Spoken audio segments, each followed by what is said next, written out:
Hey guys, in this video, I want to talk about the black and red Air Jordan 11. This is my favorite pair of Air Jordans of all time. This shoe originally came out in 1996. You can see that it's made out of patent leather, has this really bright red sole, and if you look closely at the sole, you'll actually see carbon fiber in there. And this was the first time that Nike ever put carbon fiber into the sole of a shoe. Incidentally, it's a great way to spot fakes. Fake Air Jordan 11s never have good quality carbon fiber like the real ones do. Anyway, in 1996, when this shoe came out, the Chicago Bulls went 72-10, which was the greatest record in the history of the NBA, and of course Michael Jordan was wearing these. And I wanted them so badly. When they released, they were $125, and at the time, I was a freshman in college at the University of Arizona. My parents were giving me a little bit of money for my living expenses, and of course I had to take some of that money and buy myself my very first pair of Air Jordans. So when I was a kid, I always wanted Air Jordans, but I never got them because they were so expensive. My parents were not about to buy them for me, and there was no way as a little kid that I'd be able to earn enough money to buy them. So I had to wait until I was in college and in charge of my own finances to get my very first pair. So I wore these shoes for 4 years, all through college, and I took incredible care of them. Every day when I would wear them, I would come home and clean them. I'd use a toothbrush and soft scrub to clean the white midsole, and I would take a damp rag and very carefully clean the upper. I never used any soap or any chemicals because I didn't want to mess with the shine. So I wore these shoes for 4 years, took great care of them, and I found out that Nike was going to be retroing them in 2001. So I needed to have the brand new pair, and again, didn't have enough money to afford them. So I decided that what I was going to do was sell my used pair and use that money to buy the new pair. And I discovered eBay. So this was back in 1999, and at the time, there were no digital cameras. So in order for me to sell my first pair of Air Jordans, believe it or not, I had to take actual pictures of the shoes using a real camera. These are the actual pictures from 1999 of my first pair of Jordans, and I put them on eBay. It took me 3 days from the time that I took the picture, had the photos developed, used a scanner to upload the pictures onto eBay, and finally got my listing up and running. Then, for a week, I watched as the bidding went crazy. And to my surprise, my first pair of Jordans sold for $167.50, and the new pair was only $125. So I was able to use that money to buy a brand new pair, and I made an extra 40 or so bucks. So what I want to do now is throw on these amazing shoes. I've always had a pair of BRED 11s in my rotation. I broke this pair out for the first time in 2011 when I got to meet Michael Jordan. I thought, I'm meeting MJ, I'm for sure going to be rocking a flashy pair of patent leather 11s. So what I want to do now is walk you through the history of all of the different releases of the BRED 11. And when you hear people call it the BRED 11, BRED is just a combination of the words black and red. So here we go. Without any further ado, the very first release comes in this black and red box. Ooh, these are just amazing. By the way, when you handle shoes, you always want to touch them by the soles and midsoles, never by the upper. So you'll see as I'm touching these shoes, I'm always very careful.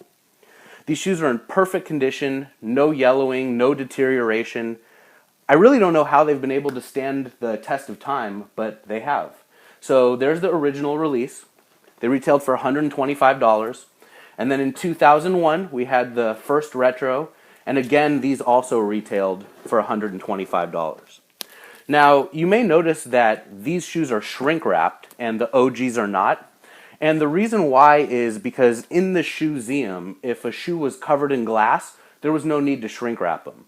But if it was open in the general air, there was a need to shrink wrap them to protect them from dust and the elements. So these were behind glass and these were not. Over here, 7 years later, in 2008, we got the Collezione packs. In 2008, Nike celebrated the 23rd anniversary of the Air Jordan line by retroing his first 22 models of shoes. And they came in these packs of 2. And each pack added up to the number 23. So you'll see right here, the Air Jordan 11 would have been paired up with the Air Jordan 12, because 11 and 12 add up to the number 23. Now, in keeping with this 23 theme, Nike actually released these shoes on the Saturday closest to the 23rd of each month. Pretty creative. And most of these packs sold out immediately. Just like these did, they were released a couple days before Christmas. Now in 2012, 2 days before Christmas, Nike re-released the BRED Air Jordan 11. This is one of these new retro boxes. I've actually never opened this pair of shoes. I'll open it nice and carefully. You can see they come with this red plastic case covering the paper and the shoes. Whenever they retro Air Jordan 11s lately, they come with this plastic case over the shoes. And here we go. Factory laced, never touched. Oof, they smell so good. The smell just permeates the room as I open these up. So I'll put these on display over here alongside the different releases. And there you have it. 96, 01, 08, 2012. And Nike surprised us in 2013 by doing a surprise restock of this shoe, and they sold out like that. So these are all of the different releases of the Air Jordan 11, but over here I have a really special pair of Air Jordan 11s. These were game worn by Michael Jordan, and you can see that they're low tops. Nike never released an Air Jordan 11 BRED low. I'll hold the high top up next to there so you can kind of see the difference right there. So how on earth did I ever get a pair of game-worn BRED 11 lows? I built the ShoeZeum in San Diego.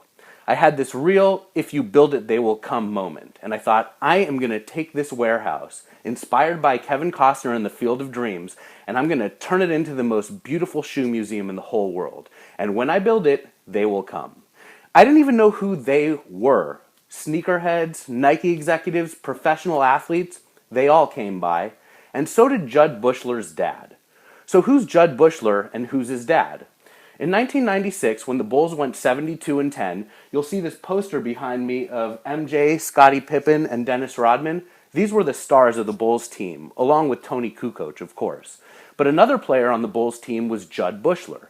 And Jud was from San Diego, which was where the ShoeZeum was first built.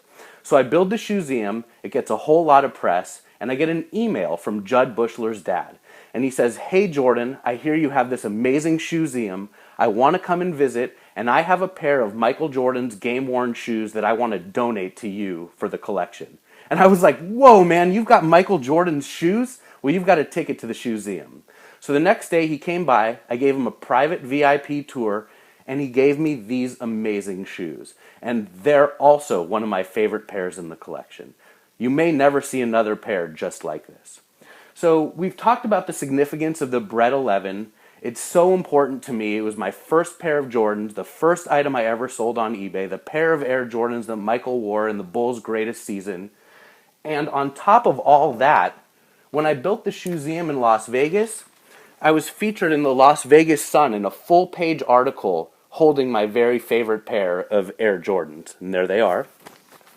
So these shoes are very sentimental to me. I'm going to be putting them on eBay.